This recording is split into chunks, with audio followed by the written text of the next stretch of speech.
obviously the government's taken a very deliberate approach over a long period of time now to make sure that we can keep Australians safe. We've cancelled a record number of bikies, of the outlaw motorcycle gang members who are the biggest, the defenders over there of the bikies who are involved with the CFMEU. I understand the link, but still, Mr Speaker, the Minister will resume his seat. The Minister will resume his seat. Once again, the member for Newcastle, the Manager of Opposition Business, on a point of order. Reflections on members. Ask that it be withdrawn.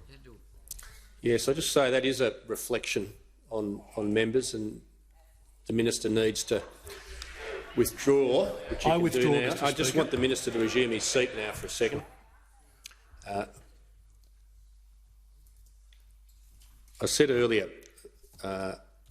that imputations and reflections on members cannot occur and they need to be withdrawn. I'm now saying, given I've explained it as clearly as I possibly can, I might ask anyone if they need further explanation, because if there's further reflections, I'll be taking more action than just the withdrawal.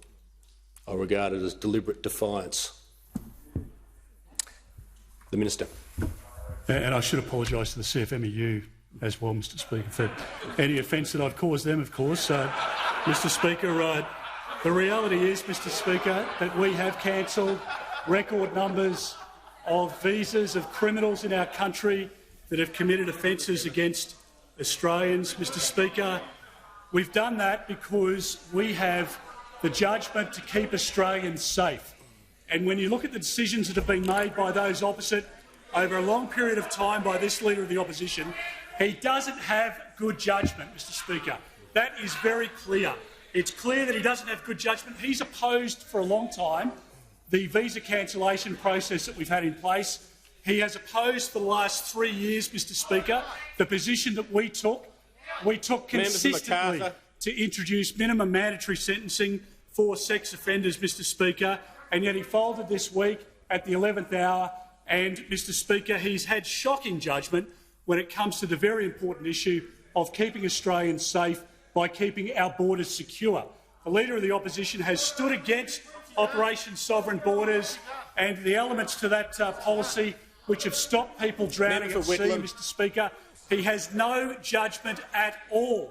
And we've seen it play out this week as well, Mr Speaker, in relation to the issues that are engulfing the Victorian division of the Labor Party. But, Mr Speaker, it continues on and on. His poor judgment is on display every day. Mr Speaker, this government has made a decision to cancel the visas now of 249 offenders that had committed rape or sexual assaults, compared to 43 when Labor was in government. We have cancelled 510 visas for perpetrators of child sexual offences and those that have been found to have possessed child sexual exploitation materials. Compare that 510 to 97 during Labor's period in government. Mr Speaker, we will do whatever we can to keep Australians safe, but you need to make the right decisions. You need to have the good judgment to keep Australians safe, to keep our borders secure and to make sure that you can take care of Australian children. This man is not up to the task.